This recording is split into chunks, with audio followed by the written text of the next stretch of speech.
Buenas tardes a todos y bienvenidos al Simposio de Onconefrología.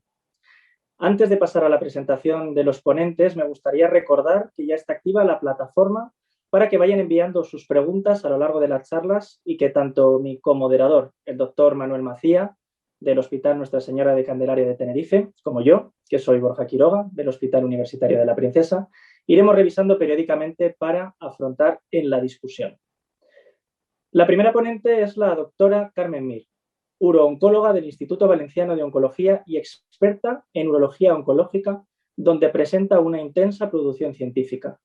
Ella tratará el tema de la preservación de masa nefronal en pacientes con cáncer renal. The second speaker of the session is Kenneth Javieri, an expert in the field of onconephrology. Indeed, he has collaborated in the KDIGO Controversies Conference on Onconephrology. He works in Hofstra Medical School Division on Nephrology in New York and will talk about renal effects on immune checkpoint inhibitors in kidney transplant. En tercer lugar, contamos con Fabiola Alonso, emergente nefróloga del Hospital Virgen del Rocío de Sevilla y miembro del grupo de onconefrología de la Sociedad Española de Nefrología. Ella nos actualizará sobre factores de riesgo, epidemiología y aspectos prácticos del cáncer en diálisis. Y finalmente, en cuarto lugar, la doctora Ana Buseda, nefróloga del Hospital del Mar, que actualmente se encuentra realizando un Research Fellowship en Edmonton, Canadá, sobre biopsias en el trasplante renal, realizará una presentación sobre el cáncer y el trasplante renal. Esperamos que os guste y damos paso a las presentaciones.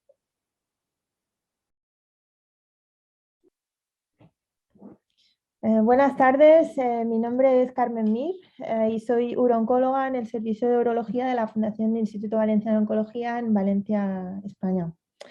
Primero quería dar las gracias a la Sociedad Española de Nefrología por darme la oportunidad de hablar hoy en un congreso tan importante, y mi papel en los próximos 15 minutos será hablar un poquito sobre la preservación de la masa renal durante la nefrectomía parcial.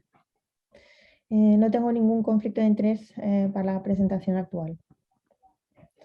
Empezamos con 4 datos a tener en cuenta cuando hablamos de cáncer renal. Sabemos que la incidencia está subiendo en la última década, principalmente debido al incremento en el uso de pruebas de imagen por otras razones, que no sea la de buscar un tumor en los riñones. Los factores de riesgo conocidos del cáncer de células renales son el tabaco, la obesidad y la hipertensión. Y también sabemos que la mortalidad por otras causas en estos pacientes es mucho mayor a lo que es la mortalidad cáncer específica, tanto cuando analizamos, como vemos en el gráfico, por edad, por estrategia, ya sea por nefrectomía parcial, radical o tratamiento como vigilancia activa, o bien con las comorbilidades. Además, tenemos datos que nos demuestran que los pacientes con masas renales pequeñas, cuando se estratifican por el riesgo cardiovascular, ya sea alto o bajo, utilizando las principales comorbilidades ateroscleróticas, cuando comparamos lo que son las supervivencias globales cáncer específicas y supervivencias cardiovasculares en pacientes que recibieron, como vemos en el gráfico, tanto nefrectomía parcial, radical o tratamientos de retraso, como sería la vigilancia, los pacientes en los grupos de riesgo cardiovascular alto que recibieron vigilancia, que sería el gráfico negro, tuvieron la ratio más alta de mortalidad cardiovascular y cáncer específica, cerca de 3 veces más. Además, el riesgo cardiovascular en estos casos se asocia en general con una peor supervivencia global. En cambio, los pacientes con riesgo cardiovascular bajo, no hay una diferencia en lo que es la mortalidad cáncer específica entre grupos, mientras que un beneficio de aproximadamente 2 veces, aproximadamente lo que serían en los pacientes de bajo riesgo, hay un riesgo de un beneficio básicamente de 2,4 veces en la cirugía que se observó en pacientes en términos de lo que sería la suficiencia cardioespecífica. En resumen, que las comorbilidades cardiovasculares tienen un papel muy importante y un impacto sobre la supervivencia en los pacientes con masas renales pequeñas. Y finalmente, en ese caso, tener en cuenta datos retrospectivos, que estos son de Cleveland Clinic, en este caso, en pacientes añosos de más de 75 años, que demuestran que hagamos lo que hagamos en tratamiento activo, ya sea nefrectomía parcial o radical, no genera una ventaja en lo que es la supervivencia.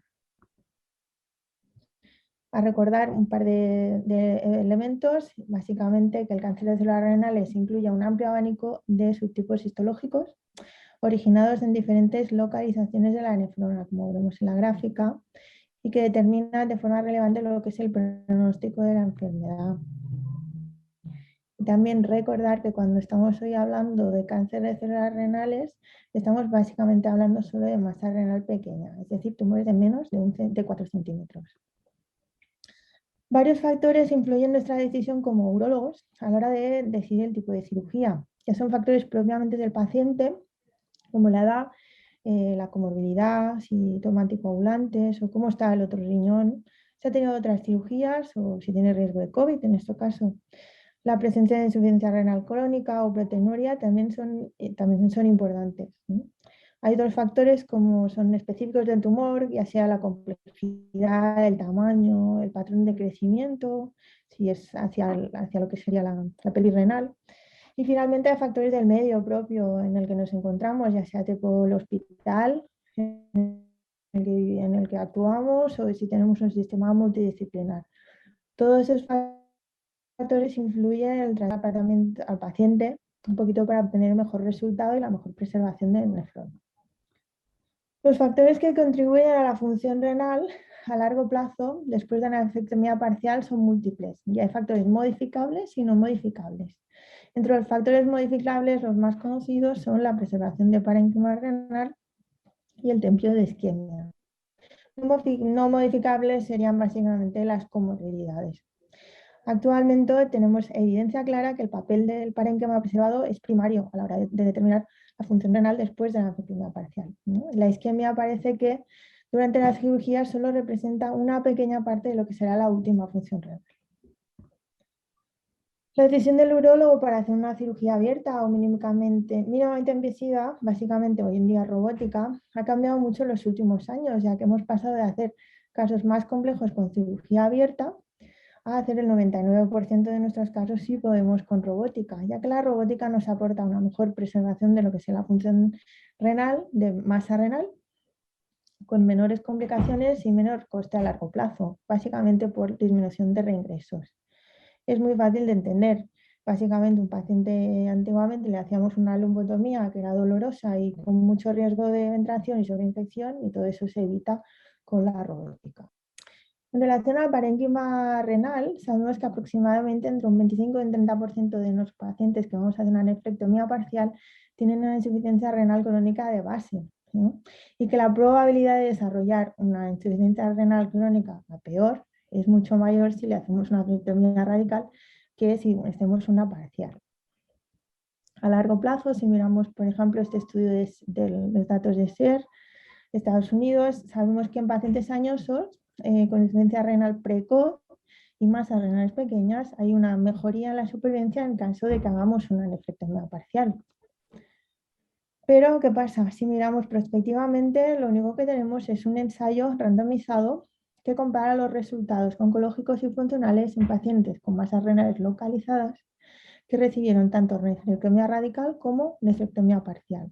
Un total de más de 500 pacientes fueron incluidos con una media de seguimiento de unos 9 años y los resultados, como vemos en la gráfica, dan soporte al uso de la nefrectomía radical con mejora de la supervivencia, que sería contradictoria a lo que nos dicen los estudios retrospectivos.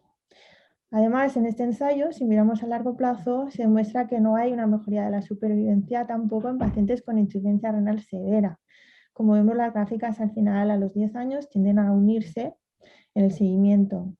¿Significa eso que deberíamos dejar de hacer nefrectomías parciales y hacer directamente solo nefrectomías radicales, menos complicaciones, más rápido? ¿Significa que el tema de la preservación de la nefrona a lo mejor no es tan importante como pensamos? Pues probablemente no sabemos. En pacientes con insuficiencia renal crónica de causa médica y conocida y en pacientes añosos, como vemos en la gráfica, hacemos cirugía, la hagamos la que hagamos, al final eso tiene poca repercusión en la supervivencia global del paciente.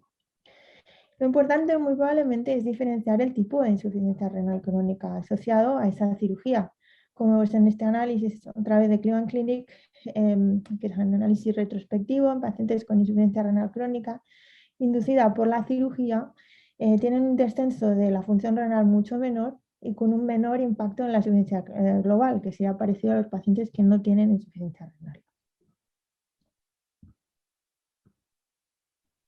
Hablemos ahora un poquito de lo que sería el concepto de la isquemia renal.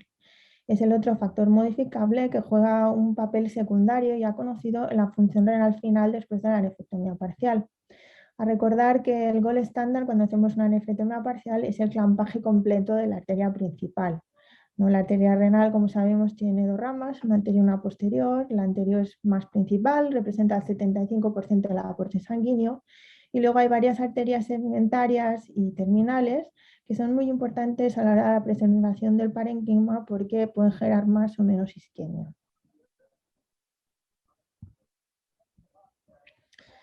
Hay dos tipos de isquemia, la isquemia fría y la isquemia caliente. Desde siempre la isquemia fría ha estado considerada para cirugías complejas. Pasa que tenemos ya un ensayo prospectivo canadiense con más de 180 enfermos que son randomizados a hipotermia versus no hipotermia en cirugías abiertas y que básicamente demuestra que a un año de seguimiento, hagas o no hagas frío durante la isquemia, eso no comporta una diferencia en la función renal a largo plazo. En relación a la isquemia caliente, también tenemos un ensayo prospectivo que ha sido considerado importante porque básicamente lo que hace es mirar la isquemia a largo plazo y nos demuestra que sí que existen cambios a nivel de microscopía electrónica, bueno, se hacen más de 45 minutos, pero a largo plazo al año el empeoramiento de la función renal es mínimo. Hay varias alternativas técnicas para poder minimizar la isquemia, ya sea o bien desclampando de forma precoz, que se llama early unclamping, o bien no clampando o clampando cuando es necesaria mucho sangrado, o bien clampando solo cuando tenemos una arteria segmentaria. Son varios tipos de isquemia diferentes. ¿Por qué es importante esto? Básicamente porque hemos mirado en una revisión sistemática de hace un par de años, incluyendo los diferentes tipos de clampajes, si realmente estas técnicas eran seguras o no, que sí que lo son y son reproducibles a nivel de robótica.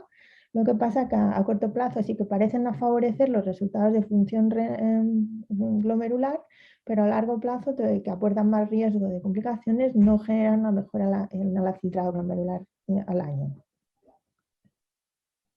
Tenemos también 3 ensayos prospectivos randomizados que han intentado demostrar diferencias en la función renal con varios tipos de isquemia, como veis aquí, on-on-off, superselectivas y otros tipos, y que en ningún caso han demostrado una mejora de la función renal a los 3 meses. Hay otros conceptos que nos permiten intentar mejorar o minimizar esa isquemia y mejorar la preservación del parénquima renal. Uno de ellos es el uso del verde indoniacida o ICG, que lo llamamos nosotros, que es un componente líquido que se administra endovenoso y que por su composición permite la rápida difusión al tejido, ¿no? Algunas de las aplicaciones en las que lo usamos es para la linfografía en el caso de la endometriotomía pélvica, por ejemplo en el cáncer de próstata o en el cáncer de endometrio. En el caso de la nefrectomía parcial nos permite mejorar tanto lo que sería la preservación del parénquima como minimizar, como vemos en la gráfica, cómo minimizar lo que sería el clampaje selectivo. La imagen del vídeo básicamente nos refleja en vivo lo que sería el uso de la tecnología Firefly, que se utiliza en robótica y que nos permite ver en el clampaje selectivo, probablemente pues, disminuyendo lo que sería la caída de la función renal a corto plazo, como hemos dicho antes, y comprometiendo un poquito menos la pérdida de parénquima renal. La evidencia nos demuestra que los datos no tienen suficiente calidad como para realmente recomendar el uso del clampaje selectivo en todos los pacientes. Otras herramientas que utilizamos son la ecografía intraoperatoria. Como sabemos, eso facilita mucho apuntar mejor dónde está el tumor y realizar enucleaciones para mejorar la preservación de la masa parenquimatosa.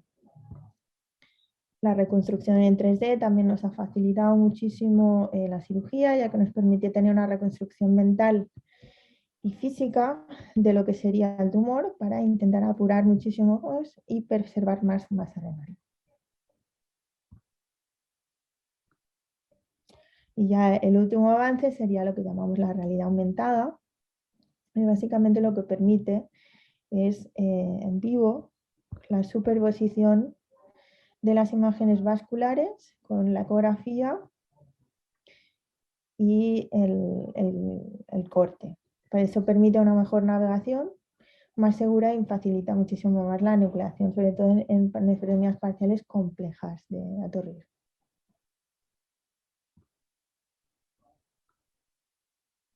Una vez hemos analizado cómo mejorar la preservación del parénquima renal desde el punto de vista técnico, algunas recomendaciones desde el punto de vista urológico. Tenemos varias recomendaciones. Una de ellas sería cómo mejorarlo en el preoperatorio. Sabemos que el papel del nefrólogo es muy importante a la hora de identificar, por ejemplo, la insuficiencia renal crónica previa en pacientes sobre todo monorrenos, y en el postoperatorio, pues para la prevención del empeoramiento de la función renal. Honestamente, a título personal, una de mis prácticas habituales es pacientes en los que pienso que pueden tener riñones subóptimos, pues puede ser interesante realizar una proteinuria en el preoperatorio, evaluar el riesgo de insuficiencia renal aguda y crónica para intentar tener una discusión con el nefrólogo previa. A título informativo existen de hecho algunos nomogramas validados que son predictores de insuficiencia renal crónica post-nefrectomía parcial y que nos permitan pues, un cálculo aproximado del riesgo de insuficiencia renal post-cirugía teniendo en cuenta cuánta masa se ha podido preservar.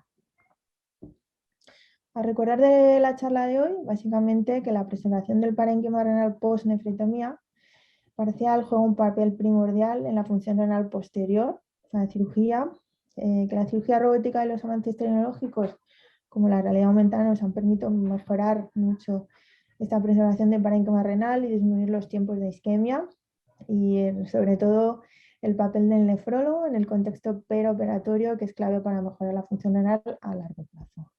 Muchas gracias.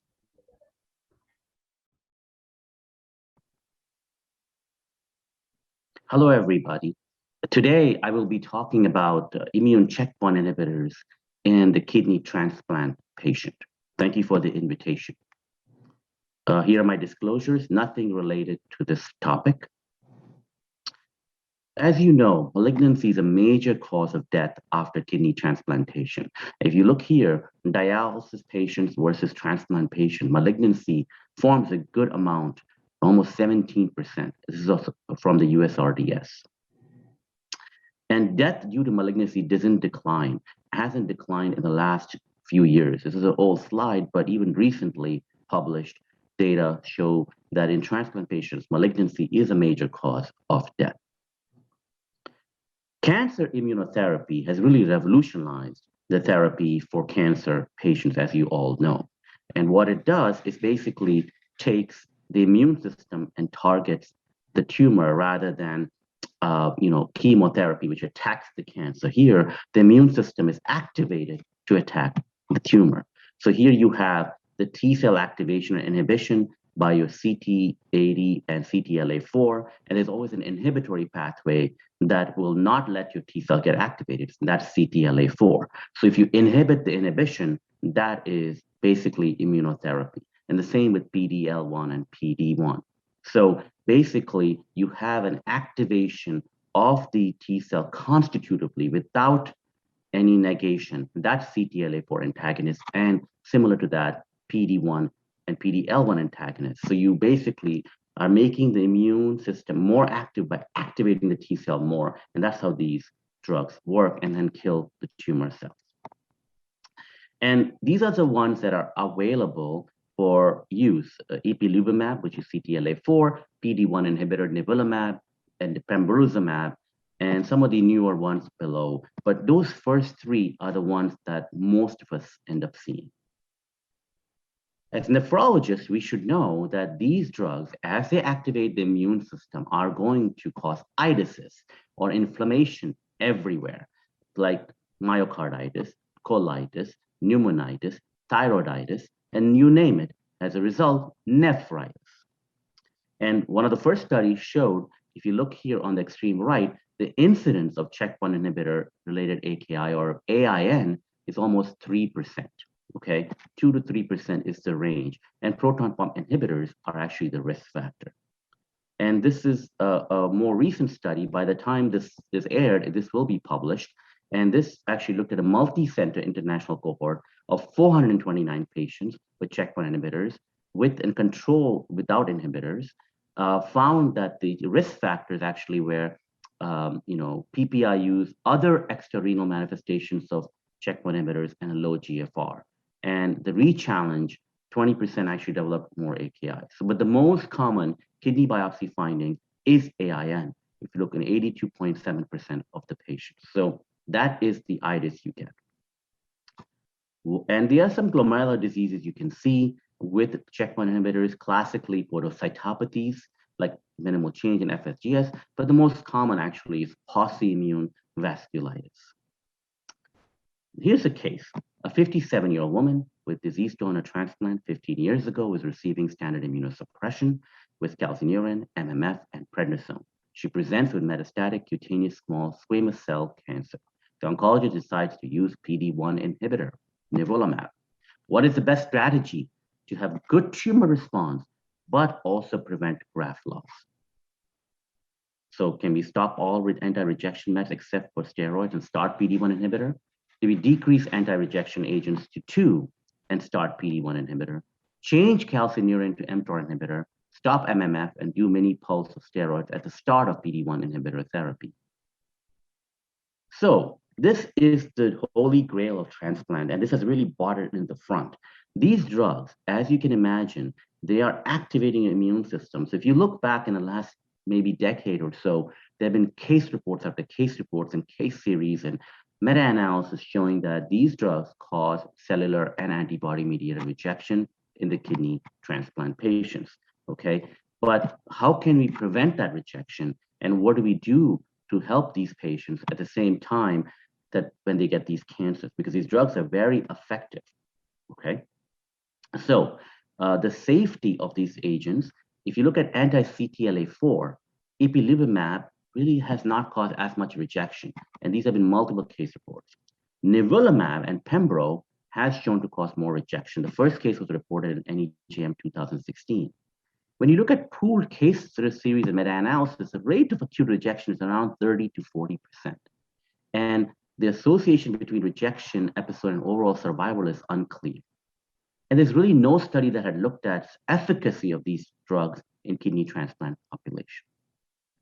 So I'm going to present to you the largest study to date that we published, Kidney International, earlier last year, and now published in KI, of a multi-center, largest retrospective cohort from 2010 to 2020 of kidney transplant patients on checkpoint inhibitor. Multi-centers, kidney transplant patients only 69. That's all we could get. It was that rare that people using it. And all types of therapies. And the overall gist is that the acute rejection rate was 42%, time to rejection 24 days, and 65% of these patients had graft loss. Let's go into detail. If you look here, the total characteristics of the acute rejection patients, right? They were mostly older. They were on transplant for almost 9 years, and most commonly drug associated with Pembro, but there were very few patients in general on ipilimumab. And the time to rejection was around 24 days, very quick.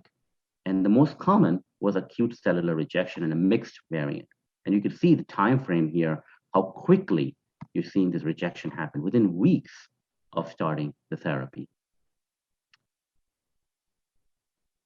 In this slide, you can see what people did. These are the changes in immunosuppression that happened when people started the immunotherapy. There were 62 different types of changes done, but the most common change most people did was increase the prednisone. The other was to stop the anti-metabolite. And finally, changing calcineurin to mTOR inhibitor was the third most common change people did around the time of starting of checkpoint inhibitor therapy. What did we find? The risk factors to prevent rejection actually were use of mTOR inhibitors prevented rejection. And if you were more anti-rejection agents, you prevented rejection, which was obvious, right? which made sense. So the more anti-rejection meds you stayed on, the less likely you will reject. Now, at the same time, we wanted to look at the efficacy of these drugs in a subgroup of squamous cell cancer patients. As you can see, and when we compare to patients who got non-checkpoint inhibitor therapy in transplant world. So these are transplant patients who had skin cancer who got checkpoint inhibitor therapy versus some other type. And you can see here, the rejection rate was higher when you actually got checkpoint inhibitor therapy, no matter how many agents you were on. I mean, you correct for the number of transplant meds, the rejection rate was correlating with starting the checkpoint inhibitor. So it's not the number of transplant meds that matters, which is our usual theory that we think is the transplant meds coming off that causes the rejection. No, it's starting of the checkpoint inhibitor. But they were so efficacious. These drugs worked. The overall survival was better in these patients when you actually give them checkpoint inhibitor therapy. When you look at the melanoma subgroup, same finding in terms of rejection, but there was no difference in terms of overall survival. I think the numbers were very small, but this is the first study to look at these type of things in terms of survival analysis. So overall, checkpoint inhibitors are associated with a high risk of rejection, okay? Graft loss of 65% and higher number of immunosuppressant use and mTOR use were associated with a lower risk of rejection. In these squamous cell cancer subgroup, the checkpoint inhibitor caused a robust overall response rate compared to the non-checkpoint inhibitor group. Again, there are some limitations here, but this is the largest study to date. Here's a case that we had published in NEJM. This is a preventive strategy that now I have used in over 10 patients and worked successfully. What we do is basically when the patient is about to start a checkpoint inhibitor therapy, a week before that, I start prednisone 40 milligram daily. Then I continue the prednisone taper over 6 months. At the same time, I switch to tacrolimus to rapamune or sirolimus with a goal of 4 to 6 and then 10 to 12.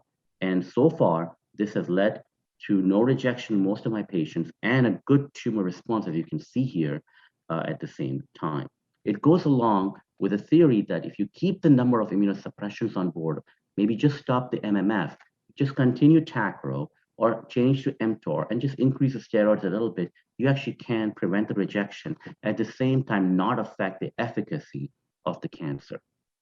mTOR inhibitors is very interesting. There's another study that showed another case published in Nature that these checkpoint inhibitors cause rejection by cytotoxic CD8 T cell activation.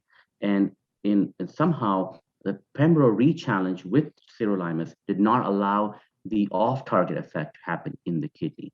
So because of the interferon presence, which is fascinating. Here's another series that looked at a similar sort of mini pulse that I talk about on protection of graft loss and the use of mTOR inhibitors. And in some patients it did in this series, in some patients it did not. I think in overall, it does work fairly well to give a mini pulse during the first dose of the checkpoint inhibitor, okay? So the first dose, when you give the checkpoint inhibitor, you can start a mini pulse, taper it off, and then continue tacro and steroids, or continue mTOR and steroids. You can stop the MMF. And that will prevent most of the rejection in most cases. And I've done that successfully now. There are ongoing clinical trials on checkpoint inhibitor kidney transplant. The CONTRACT study that has shown is being done that looks at mTOR conversion and a mini steroid pulse, which is excellent. It's exactly what we want. Tacro and checkpoint inhibitors is being done in Johns Hopkins. And there's also a study in Australia looking at nivolumab in transplant patients, and looking at safety of that. And the clinical characteristics of checkpoint inhibitor AKI in a non-transplant versus transplant patients is important. It happens in weeks in the non-transplant patient, whereas days in the kidney transplant patient. And the AKI is much more frequent as opposed to the non-transplanted patient. And steroid therapy, if started late, it can be very refractory. So we really keep that in mind. And the need for dialysis is very, very high. One thing to keep in mind is sometimes you have these dialysis patients who have an old kidney sitting in their old allograft kidney, and you give them a checkpoint inhibitor, they will reject that old transplant. So keep that in mind in your dialysis patients, okay? That is very, very important. One of the mechanisms of checkpoint inhibitor related transplant rejection, it's hard to come up with this, because it could be drug-induced, could it be acute cellular rejection, or is it really checkpoint inhibitor related? And this study just published from one of my collaborators in Harvard, Naoka Murakami, of biopsies that looked at specific biomarkers, found that when they did volcano plots, they found this specific type of profiling that was associated with checkpoint inhibitor rejection as opposed to just pure rejection. And that's kind of fascinating that they were able to come up with the IF127 gene expression, almost like a biomarker for a transplant patient-related kidney injury from checkpoint inhibitors. So here you can see the gene expression was more pertinent if you look at the transplant-related checkpoint inhibitors compared to all other causes like drug-induced or just AIN. And I think that's fascinating. So in summary, kidney transplant patients are at a higher risk of developing cancer after transplant. We know that.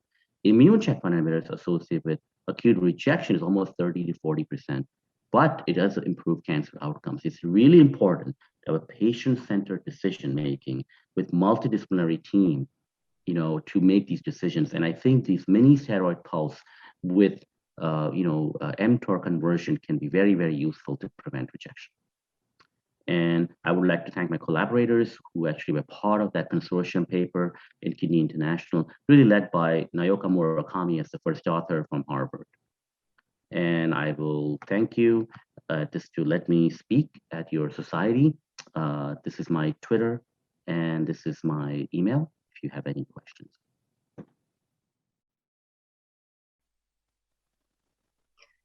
Buenas tardes a todos y bienvenidos a este simposio de onconefrología.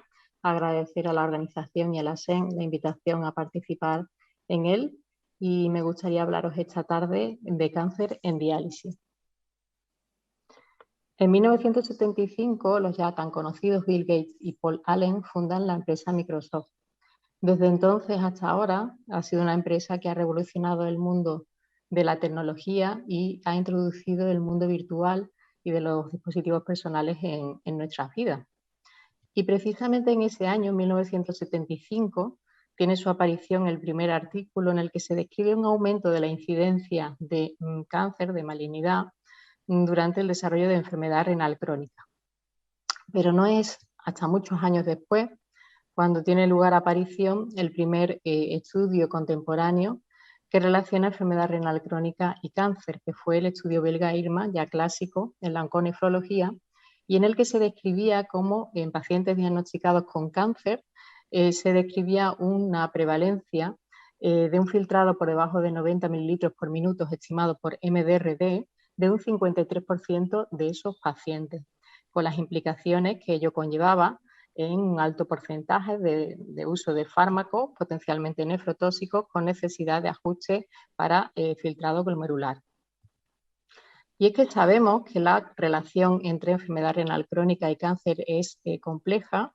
Vamos sabiendo cada vez más factores que van influyendo tanto en la una como en la otra, y es que existen factores de riesgo comunes como el envejecimiento poblacional, el hábito tabáquico y enólico, las infecciones víricas y el estado inflamatorio y el estrés oxidativo.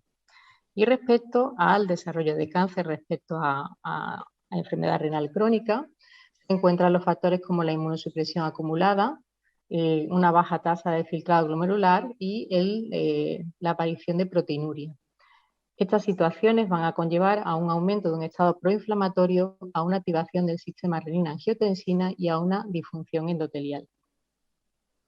Y es que las toxinas urémicas van a ocasionar un aumento precisamente del estrés oxidativo, de la función mitocondrial alterada, una disminución de las defensas antiedad, de la inflamación y con ello un envejecimiento celular acelerado.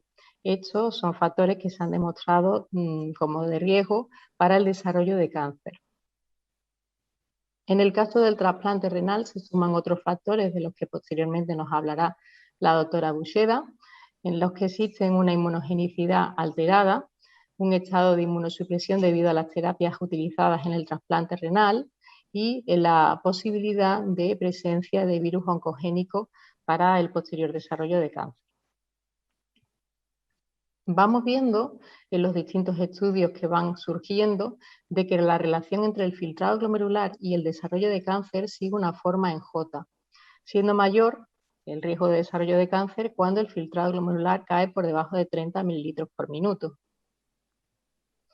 Y en el caso de los pacientes que se encuentran en diálisis, también estamos comprobando que conforme van pasando los años de diálisis, aumenta el riesgo de incidencia de cáncer, siendo aproximadamente a los 5 años del inicio de terapia renal sustitutiva en torno a un 10%, en torno a un 15% a los 10 años y en torno a un 23% a los 15 años.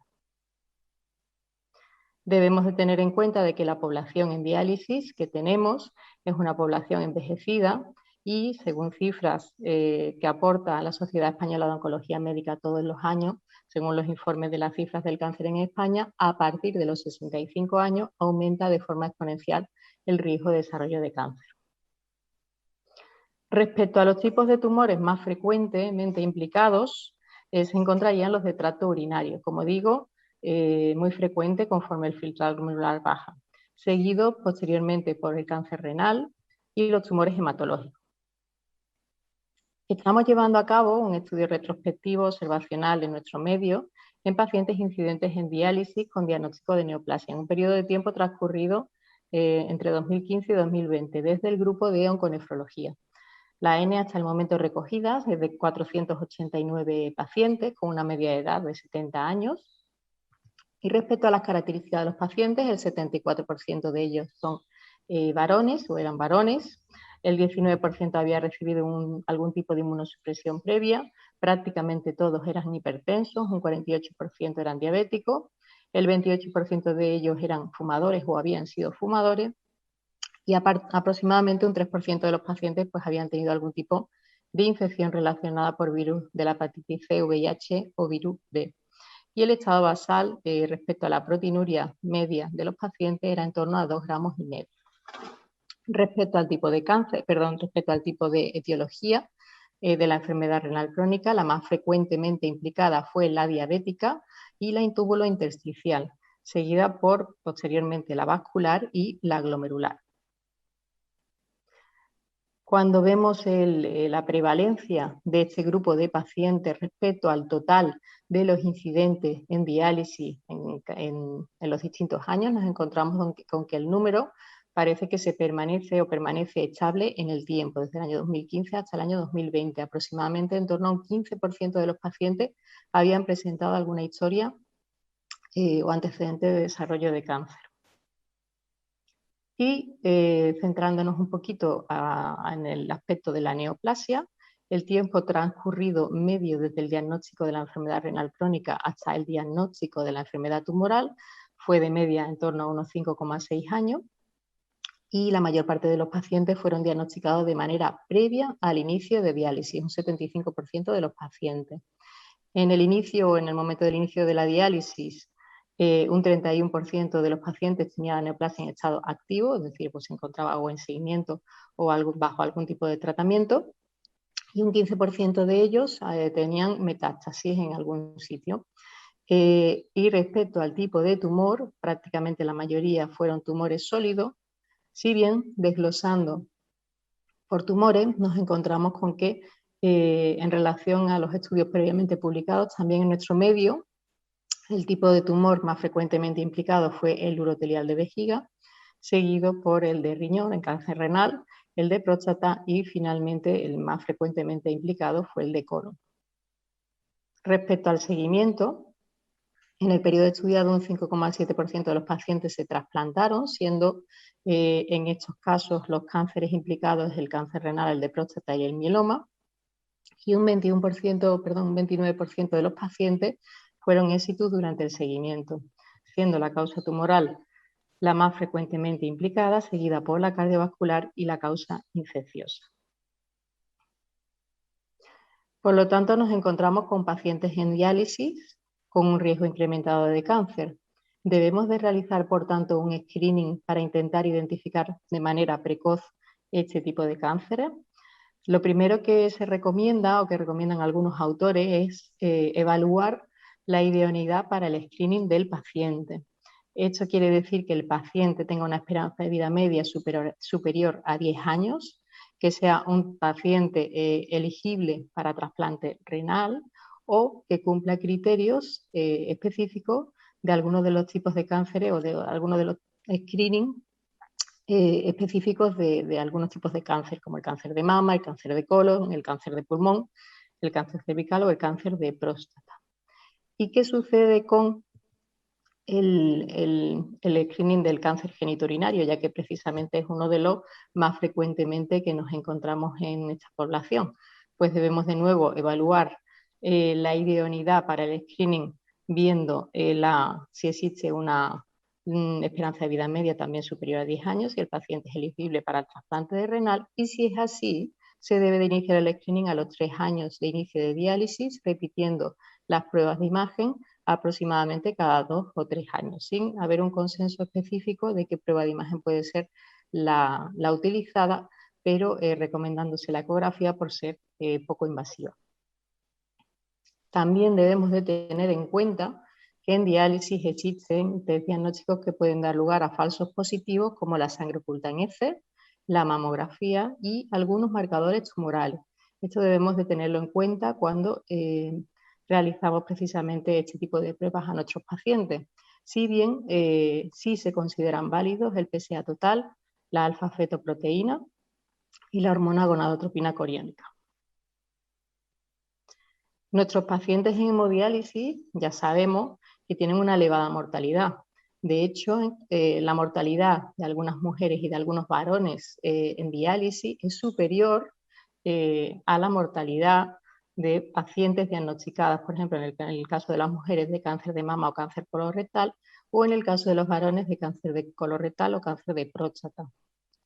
Y es que sabemos que la causa de muerte por cáncer es en nuestros pacientes una causa importante, siendo en el caso del trasplante renal mucho mayor, como después también nos comentará la doctora Buxeda, pero también es de especial importancia en los pacientes en diálisis.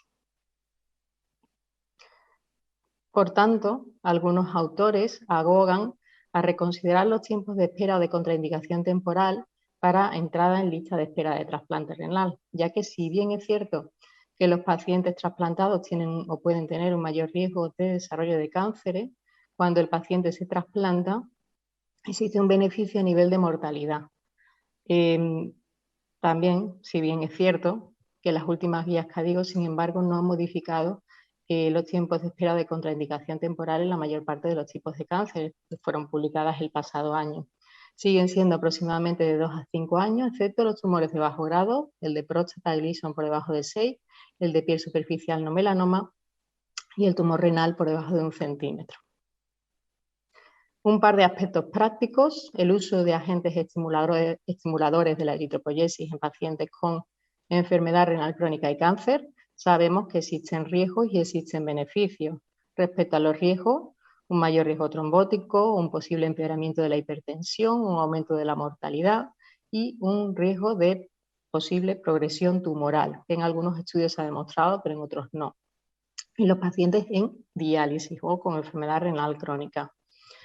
Respecto a los beneficios, un aumento de la concentración de hemoglobina con la consecuente menor necesidad de transfusiones y una mejoría de los síntomas y del estado basal del paciente. Y si bien es cierto que no existen guías clínicas establecidas, la mayor parte de los autores recomiendan mantener un objetivo de hemoglobina en torno a 10 con el menor uso de dosis posible de agentes estimuladores de la eritropoyesis. Iniciándose cuando la hemoglobina esté por debajo de 9,5 en los pacientes en diálisis. Y el segundo punto, desde el punto de vista práctico, que quería comentar, es referente al uso de agentes antineoplásicos y en diálisis. Y es que desde el estudio CANDI, en el año 2013, en el que se describían que aproximadamente del 52% de los pacientes que necesitaban algún tipo de fármaco antineoplásico necesitaba ajuste y un 20% de los pacientes que estaban bajo tratamiento antineoplásico no se tenía ningún tipo de información sobre si necesitaban realmente ajuste o no, nos planteamos la pregunta de que No queremos, evidentemente, que nuestros pacientes tengan un riesgo de toxicidad por un sobretratamiento de estos fármacos, pero tampoco queremos que nuestro paciente esté infratratado desde el punto de vista de su enfermedad neoplásica. En el caso de la quimioterapia, está ya más estudiada, y en los quimioterápicos clásicos la mayor parte de ellos se recomienda administración después de la diálisis, si bien es cierto que necesitan muchos de ellos ajuste de dosis. En el caso de las terapias dirigidas, recientemente se publicó un consenso de la Sociedad Italiana de Nefrología y la Sociedad Italiana de Oncología Médica, en la que se describían los mecanismos farmacológicos y farmacodinámicos de este tipo de antineoplásicos, pero las conclusiones en la mayor parte de ellos es que no teníamos datos disponibles para poder decir si efectivamente los pacientes necesitaban o algún tipo de ajuste o de modificación del momento de administración dependiendo de la diálisis. Y en el caso de la inmunoterapia, por último, en los pacientes en diálisis, comentaros que no requiere ajuste de dosis, que los efectos adversos son similares en porcentaje a la población general y que parece que los pacientes en diálisis que recibieron un trasplante renal existió una alta tasa de rechazo si recibían, como digo, ese trasplante renal y estaban bajo tratamiento con inmunoterapia. Comentaros para llevar a casa o para quedaros con algunos puntos clave. El riesgo de desarrollo de cáncer en diálisis se encuentra aumentado, siendo aún mayor cuando el paciente vuelve de un trasplante renal y conforme aumenta el tiempo en diálisis. Los cánceres más frecuentemente descritos y que debemos de tener en mente son el del tracto urinario, cánceres renales y hematológicos. El screening de cáncer debe realizarse si la esperanza de vida media del paciente es superior a 10 años si el paciente es candidato a trasplante renal. Debemos de tener en cuenta que se siguen manteniendo las recomendaciones de contraindicaciones para el trasplante entre 2 a 5 años dependiendo del tipo de cáncer, pero existe controversia sobre la necesidad de reconsiderar estos tiempos de contraindicación temporal para inclusión en lista de espera. El uso de agentes estimuladores de la eritropoyesis se recomienda con un objetivo de hemoglobina diana en torno a 10 miligramos, 10 gramos por decilitro, con la menor dosis posible, y debe de intentar optimizarse el ajuste y la administración de fármacos antineoplásicos en relación con la diálisis, buscando un equilibrio entre los posibles efectos tóxicos y evitar el infratratamiento de la enfermedad neoplásica. Con ello conlleva una necesidad de coordinación y un abordaje multidisciplinar con los compañeros de oncología. Agradecer a los compañeros de los distintos centros participantes en el estudio multicéntrico que estamos llevando a cabo e invitaros a todos los que estáis asistiendo a participar y, por supuesto, agradecer a todos los que estáis ahí detrás de la pantalla el haber estado con nosotros en esta charla. Buenas tardes.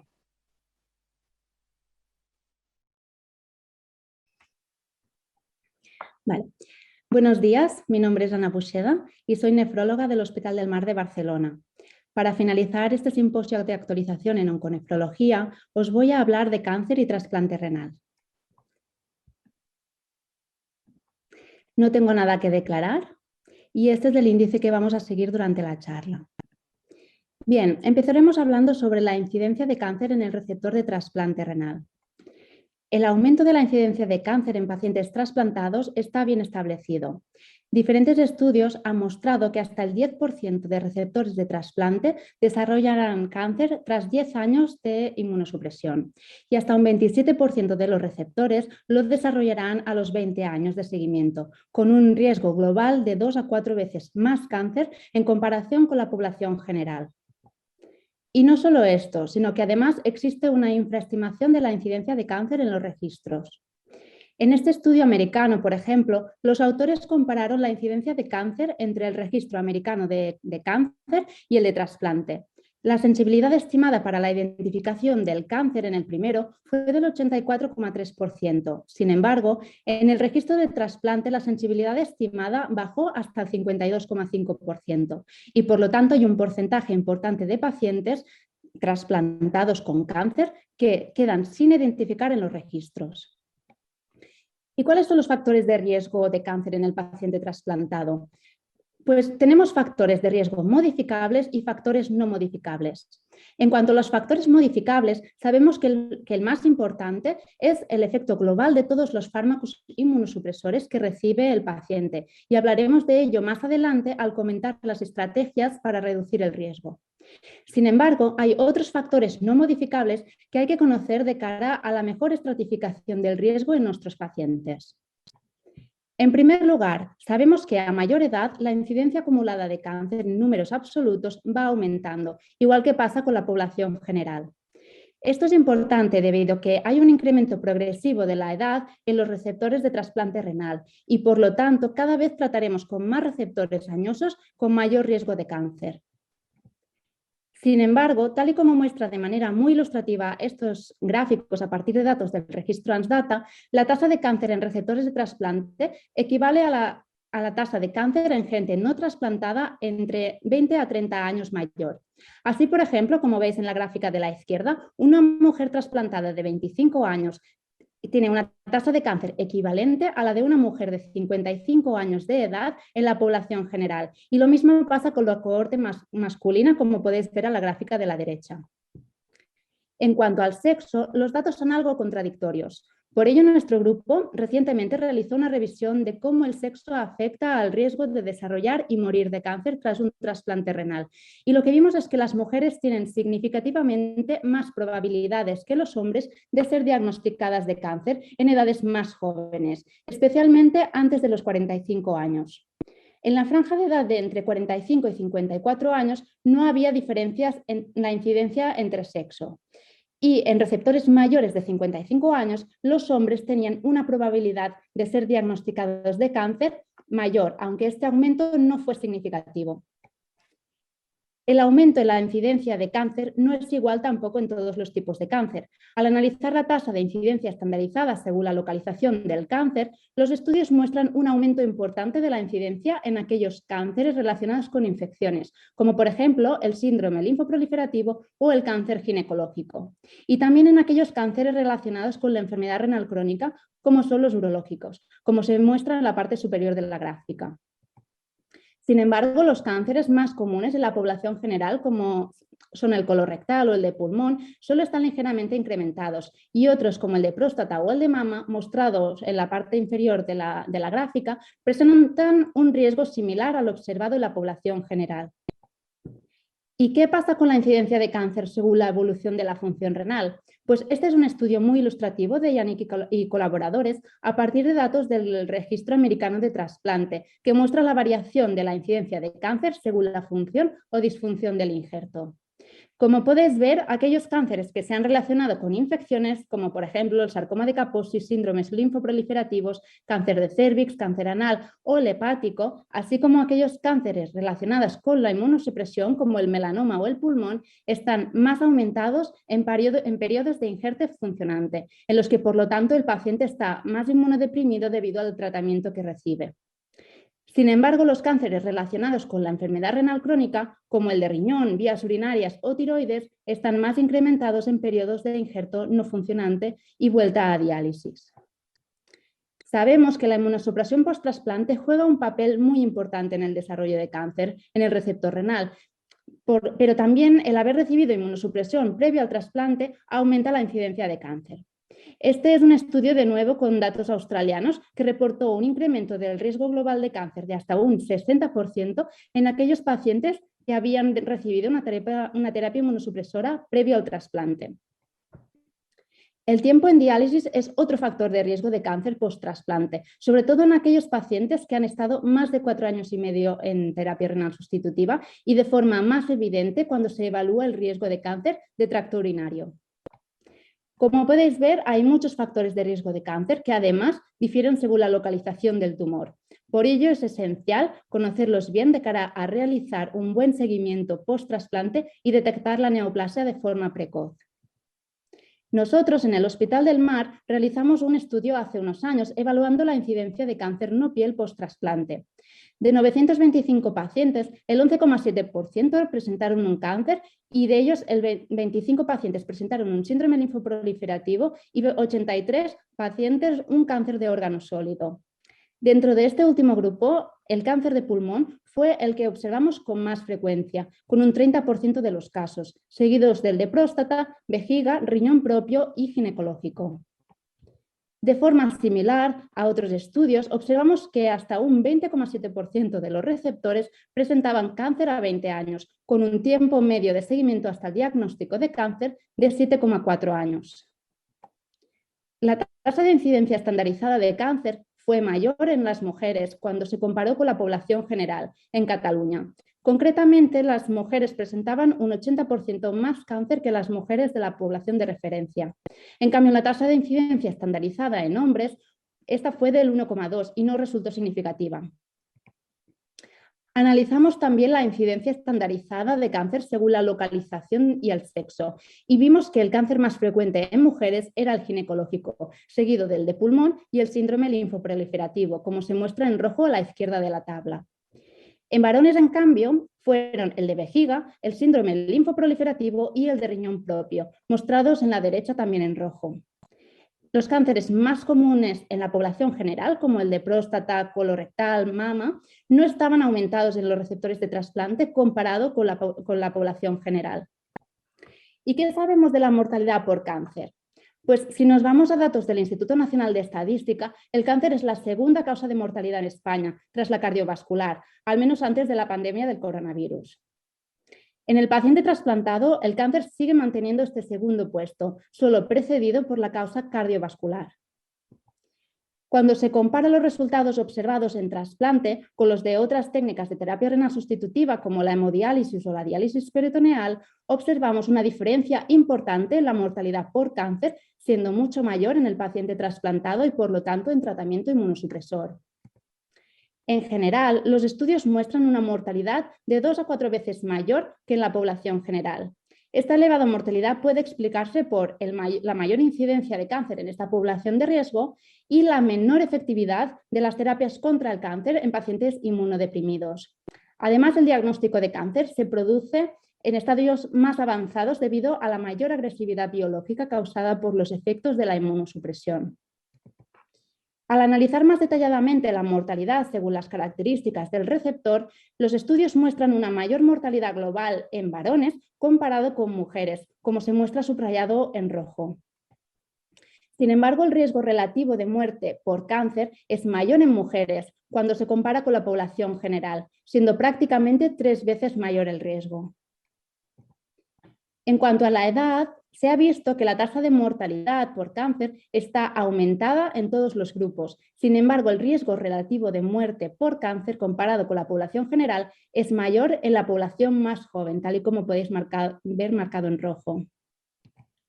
De hecho, este estudio italiano, con datos de registro publicado el año pasado, muestra cómo la mortalidad por cáncer no estaba aumentada en receptores mayores a 60 años, cuando se compara con la población general.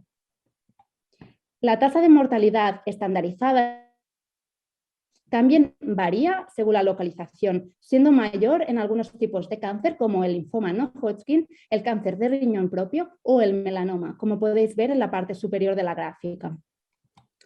Sin embargo, otros cánceres más comunes como el de pulmón, colorectal o incluso el de mama en la población general también presentan supervivencias significativamente disminuidas en el caso del trasplante, y hay que tener en cuenta que en números absolutos estos cánceres son los más frecuentes.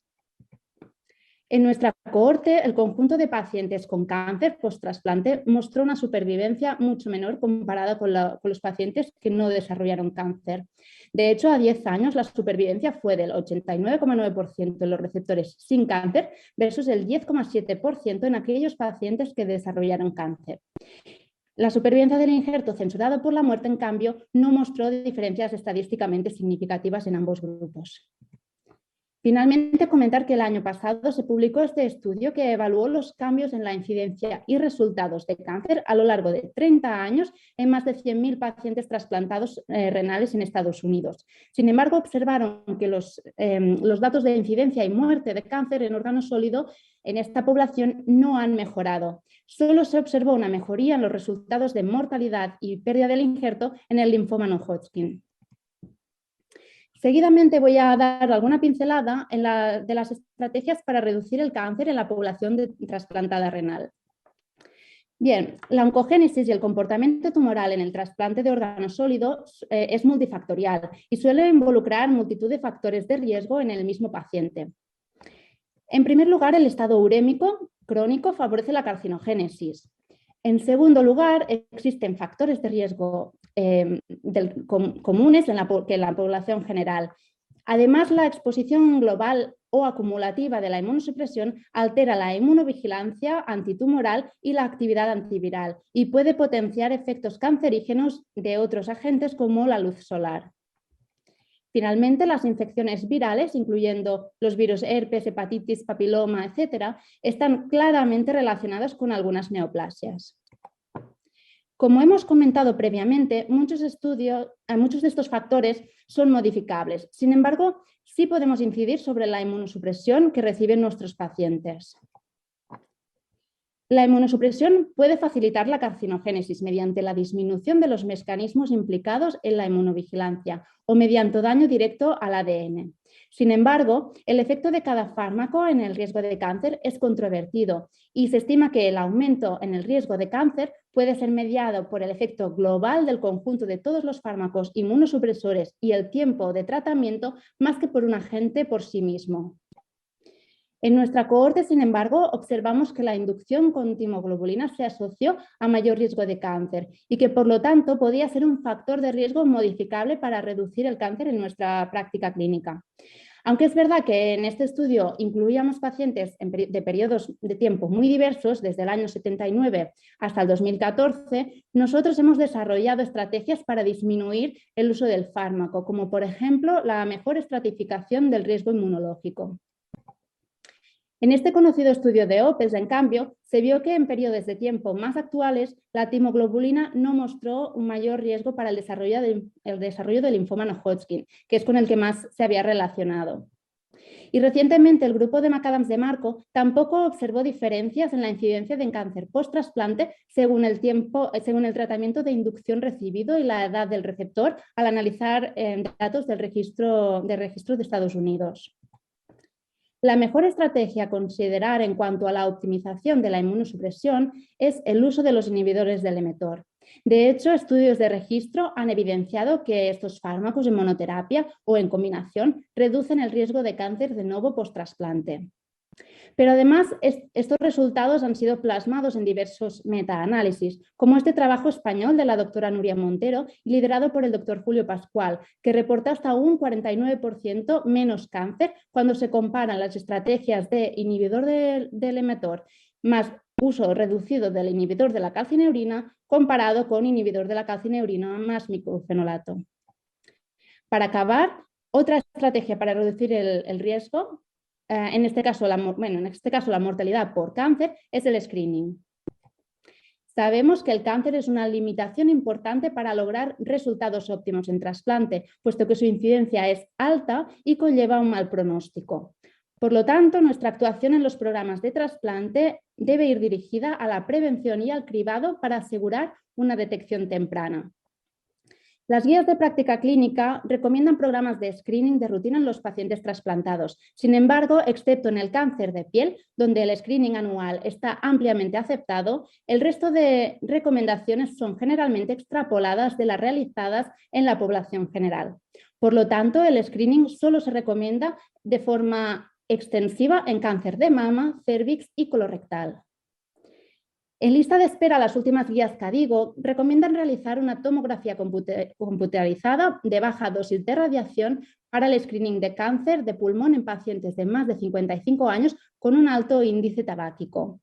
Esto ha sido extrapolado también en el posttrasplante en algunas guías inglesas o canadienses, debido a nuevas evidencias y al mal pronóstico de este tipo de cáncer. Por otro lado, los datos que acabamos de revisar durante la charla sugieren que deberían tenerse en cuenta una serie de factores a la hora de realizar recomendaciones en la población trasplantada. Por ejemplo, tanto la guía europea como la americana sugieren mamografías regulares a receptoras mayores de 50 años, donde la detección masiva de la población general de edad similar ha mostrado una reducción de la mortalidad.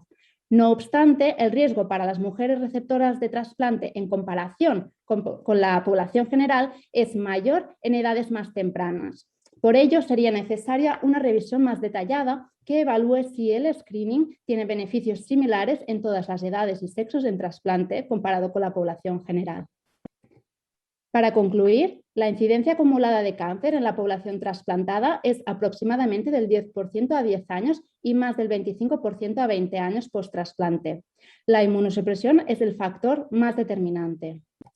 La localización del cáncer difiere de la descrita en la población general y puede variar según la historia natural de la función o disfunción del injerto.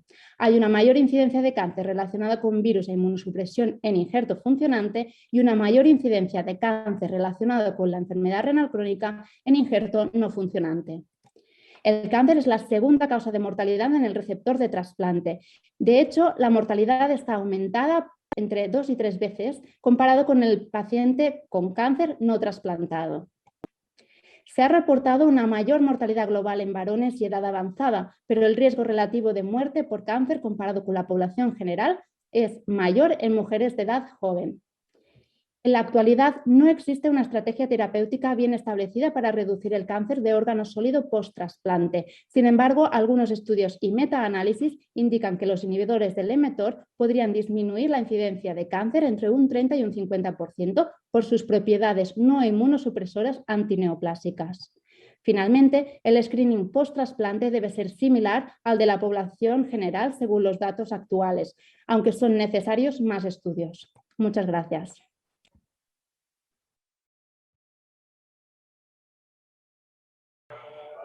Hola de nuevo, buenas tardes.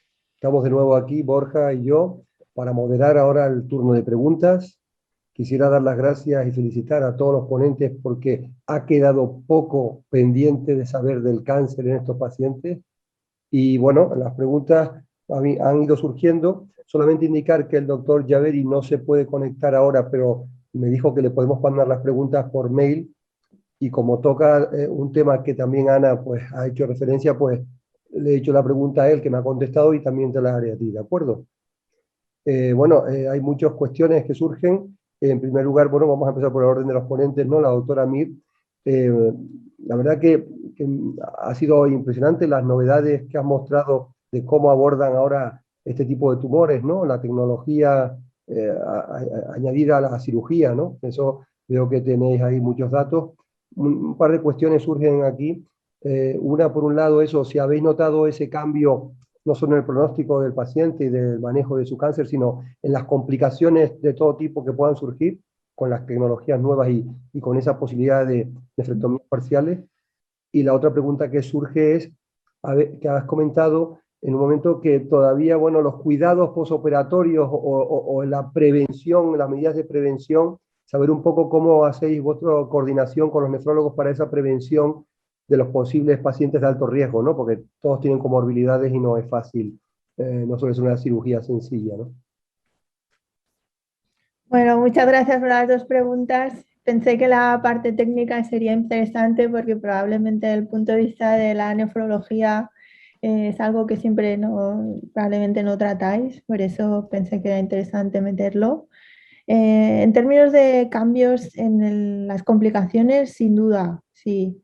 En la cirugía robótica y sobre todo en lo que es la nefrectomía parcial está claramente demostrado que el coste de la cirugía es mucho mayor en el momento de la cirugía, es probablemente en 2-3 veces más, pero si tú miras el tema a largo plazo, es decir, el primer año, el coste de los reingresos, de las infecciones, de las transfusiones, de todas las complicaciones asociadas a la cirugía es muchísimo menor.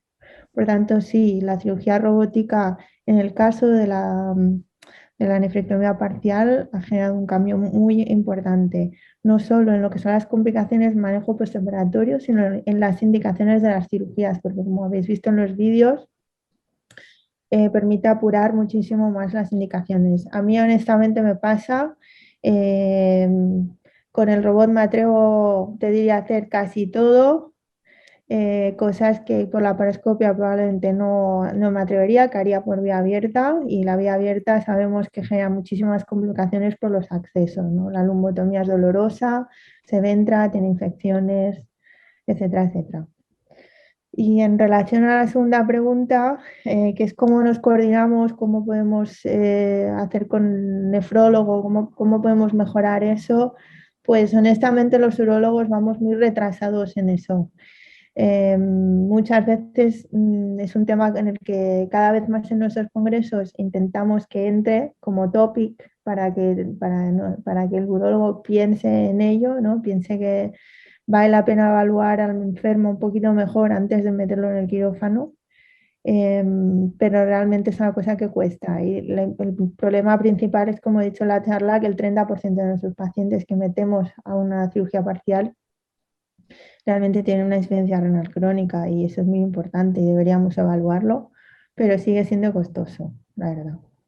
Yo a ese respecto te quería hacer una pregunta, Carmen, que me ha gustado mucho la charla, y una complicación que has comentado tú. Bueno, lo más interesante que me parece a mí de todo esto es que muchas complicaciones posteriores tienen en realidad un background anterior a la cirugía y por tanto incluso podrían ser un pelín modificables.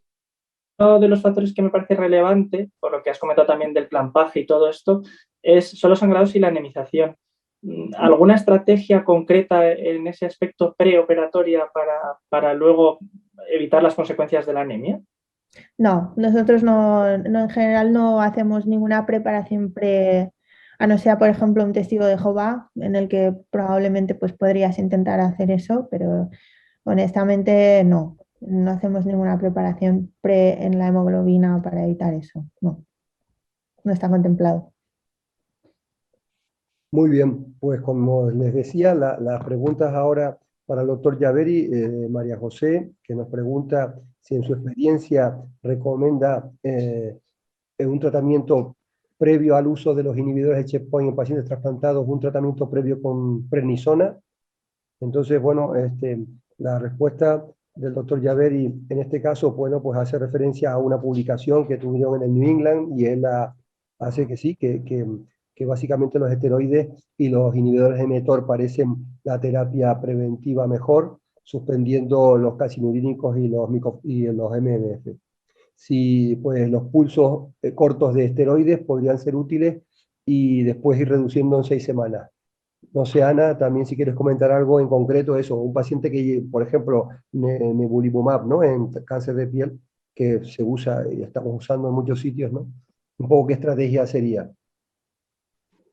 Bueno, nosotros la verdad que no, de momento no lo hemos utilizado, pero sí que tal y como muestra la bibliografía, ¿no? Hoy en día se tendría que valorar, al menos aumentar la dosis de corticoides, si no hacer una terapia con pulsos y luego ir reduciendo la dosis efectivamente, sí. Una cosa interesante que él comentó y después surgió en algún otro foro es que hay que tener, y lo dijo Fabiola, que hay que tener cuidado con pacientes que han tenido un trasplante, que siguen con el injerto no funcionante, sí, ya no están inmunodeprimidos y se les dan estos inhibidores y pueden desarrollar cuadros de rechazo humoral asociados a los inhibidores, ¿no? Eso hemos tenido un caso nosotros, yo creo que ya está descrito. ¿No, Fabiola, tú comentaste algo también o no? Me suena que habías dicho algo. En relación a que los pacientes que están en diálisis o los estudios que hay de pacientes en diálisis y que reciben inmunoterapia, efectivamente, los que reciben posteriormente un trasplante renal, sí, esos pacientes tienen un mayor riesgo de rechazo, que sí, es lo que se ha visto en esa serie. Sí, sí. Pues la otra pregunta que le hacen, y esta yo creo que es una pregunta muy interesante, que además él contestó que también lo ve así, es la que hace Eduardo. Eduardo hace una... A ver, que no ha cargado. Un segundo que ahora la miro, ¿vale? Pues la pregunta que hace Eduardo es... ¿Te quieres esperar? Yo, si quieres. Los pacientes con cáncer y trasplante, en lugar de dar fármacos como estos, ¿no? Como inhibidores del checkpoint, ¿cuál es su experiencia y qué resultados en supervivencia si en su lugar nos limitamos a reducir la inmunosupresión de forma intensiva?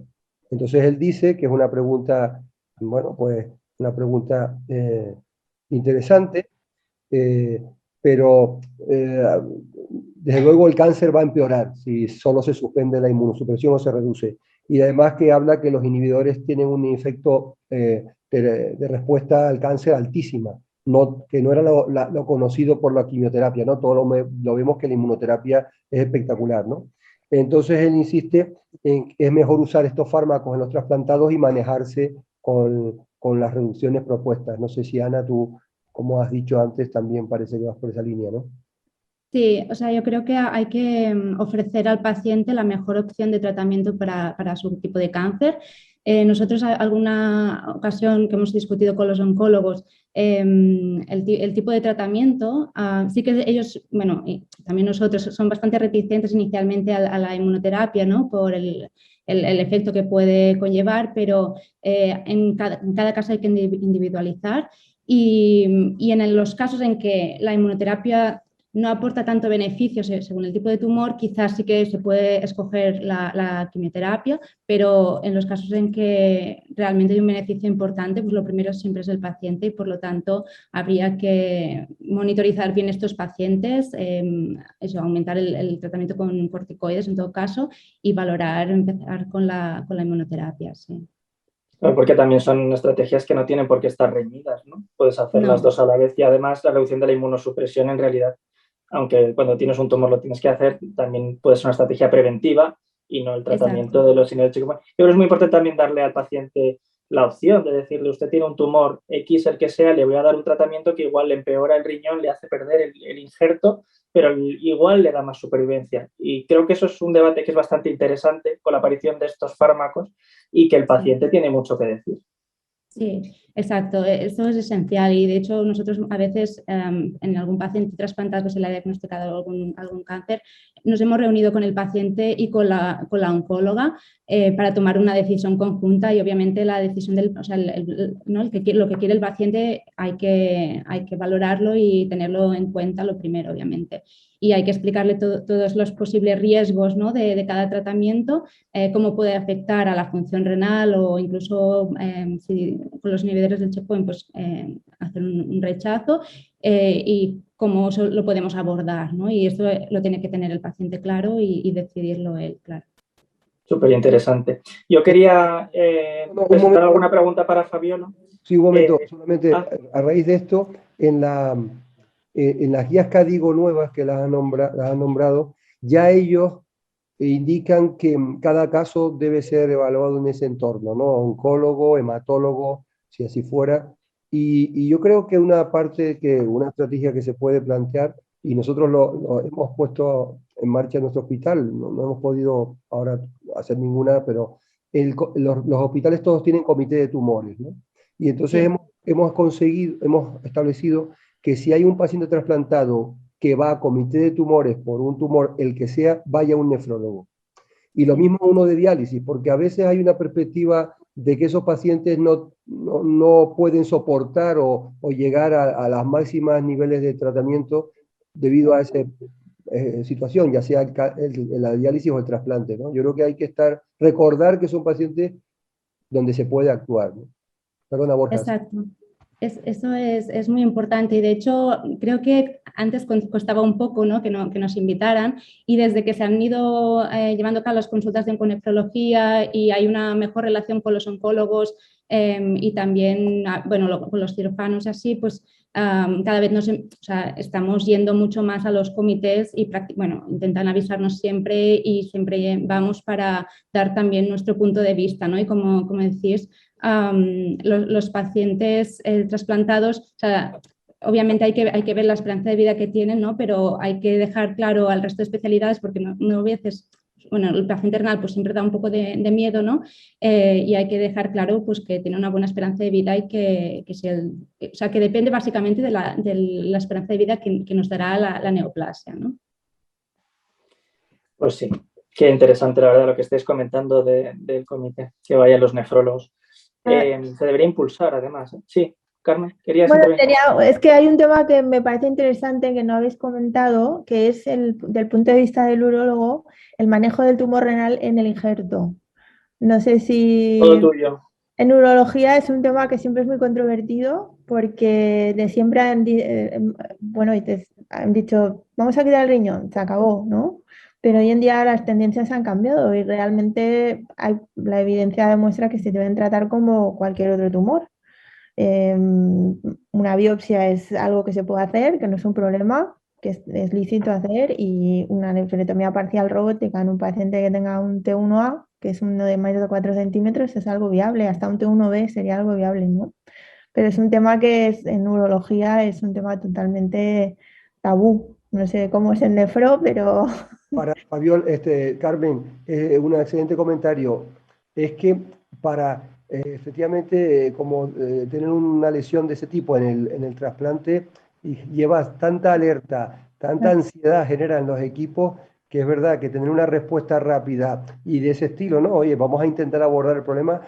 Cualquier caso que tienes, no sé, Ana, vosotros o en los hospitales de Fabiola o Borja, cuando tienes un caso de estos es como, ¿qué hacemos? Vamos a quitar un riñón ¿y cuánto quitamos? No, o sea, es verdad que es una situación muy angustiosa, ¿no? Afortunadamente es más frecuente en los trasplantes, en los órganos propios, ¿no? En los exacto. riñones propios, pero cuando tienes uno de estos, siempre además miras al compañero, ¿no? A la pareja receptora y Claro. genera una situación compleja, ¿no? Sí, sí, es Y la importante. tendencia es a quitarlo, ¿eh? Lo que comentaba Carmen, que es muy tabú y al paciente también le da miedo. Y otra vez la opinión del paciente ahí también, que siempre hay que tenerla en cuenta. Que yo quería intervenir antes para darle la palabra a Fabiola y pedirle disculpas porque la he presentado como el Hospital Virgen del Rocío, pero ahí es donde se formó. Lo que pasa es que no nos ha actualizado la base de datos de la Sociedad Española de Nefrología, me encargo yo de eso ya. Y es de Virgen de Macarena y que su jefa, si no, me va a llamar ahora y nos va a matar. La pregunta que te quería hacer, disculpas, la pregunta era, has comentado muy bien el screening de determinados tumores, que muchos al final se terminan dejando un poco en lo que se hace en la población general y en estos pacientes tiene que ser más agresiva, ¿no? Y hay algunas guías que recomiendan que lo sea, de hecho. Pero incluso dentro de estos pacientes hay factores de riesgo relacionados con la aparición de tumores, como por ejemplo ser diabético. Y hay un tema que a mí me impacta mucho y es el antecedente familiar de un cáncer. Por ejemplo, en el de colon, por ejemplo, quizás los pacientes de diálisis nos deberíamos saltar el screening que se hace a la población general, pues cada 5 años, cada lo que sea, y aumentarlo en el paciente en diálisis, hacerlo más frecuente. No sé qué opinas tú sobre reestratificar dentro de los pacientes de diálisis el screening.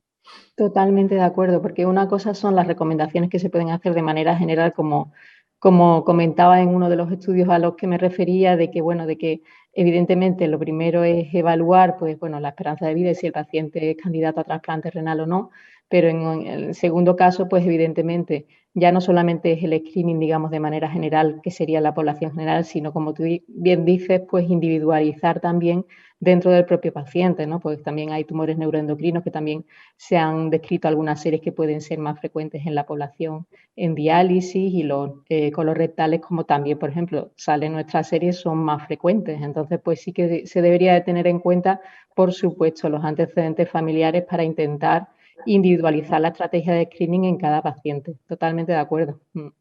Además, tenemos muy mecanizado el screening de tumores al paciente que va a entrar en lista de espera y eso lo tenemos todos muy metido en la cabeza, pero luego parece que el paciente en diálisis que no se puede trasplantar por cualquier razón se nos olvida, ¿no? Y los pacientes en diálisis viven mucho ya y tienen posibilidad de acceder a tratamientos cada vez más, por suerte, cada vez pueden acceder a tratamientos para el cáncer novedosos y también, ¿por qué no tratarlos? Bueno, no se trasplantarán, pero ¿por qué no tratarlos? Realmente es que en las técnicas de diálisis, afortunadamente, gracias a ellas, hoy en día han evolucionado tanto que solamente lo que es la reducción de la inflamación gracias al aclaramiento de moléculas medias, eso ya ha incrementado la supervivencia y hay muchos estudios que abogan, digamos, por eso, ¿no? Por el uso de ese tipo de técnicas. Entonces, no podemos quedarnos con que el paciente en hemodiálisis, pues evidentemente va a tener una esperanza de vida media muy corta, sino intentar ir más allá, intentar mejorar la depuración en tratamiento renal sustitutivo para precisamente alargar la vida de los pacientes y en ese sentido, pues también tener la alerta de tener que hacer screening precisamente los pacientes para prevenir y detectar precozmente los cánceres. Respecto también a lo que has presentado, un par de cosas. La serie, ¿no? Del estudio que estáis liderando Patricia y tú, ¿no? Por el grupo, que ya tenéis más de casi 500 pacientes recogidos, además con mucha información, ¿no? Se ve que las bases de datos de los centros de diálisis o de los registros de diálisis son bastante completas, ¿no? Porque conseguir esas variables que tenéis, hasta proteinurias, ¿no? Y datos de mortalidad, morbilidad, ¿Cómo va el estudio y cuál es vuestra poco sensación? Pues en algunos de los centros los datos iniciales han sido gracias a los registros que teníamos, digamos, que han sido posibles disponer, como en el caso de Andalucía, el registro andaluz, o en el caso de Cantabria, también el registro cántabro. Ha sido gracias a ello la posibilidad de tener los datos iniciales, pero después la participación individual de cada centro. Por ejemplo, en Madrid, pues el Gregorio Marañón el 12 de octubre han participado de manera individual. Entonces, pues la participación individual de los centros y la recogida individual de los centros, pues también ha hecho posible pues tener todos esos datos disponibles.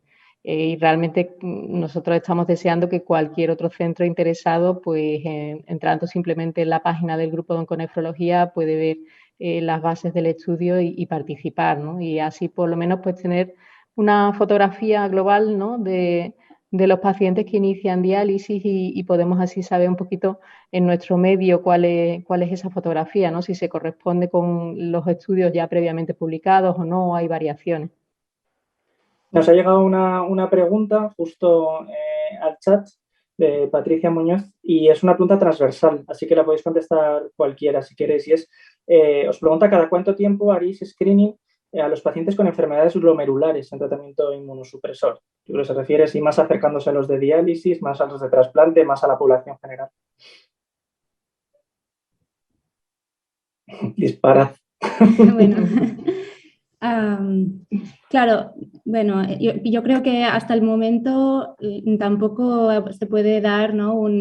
como unas recomendaciones específicas para este tipo de pacientes, o al menos pasa un poco lo mismo que con los trasplantados, ¿no? Que al final la evidencia es la que hay y las recomendaciones se extrapolan de las que hay en la población general.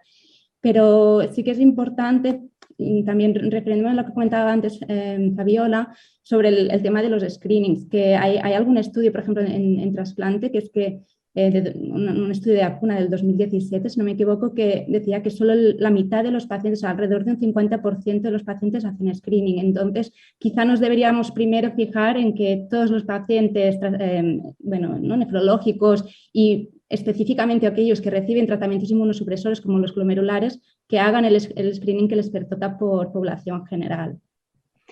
Yo quería referirme en el caso especial de los pacientes con glomerulopatía, quizá sí deberíamos de prestar un poco más de atención a los pacientes que reciben ciclofosfamida, ¿no? Que dentro de, digamos, de la inmunosupresión la que más directamente se ha relacionado en distintos estudios con el desarrollo posterior de cánceres, ¿no? Entonces, no debemos de olvidar, pues en pacientes pues, con nefritis lúpica o con vasculitis que han recibido ciclofosfamida, pues ese riesgo que probablemente pues, esté aumentado a largo plazo.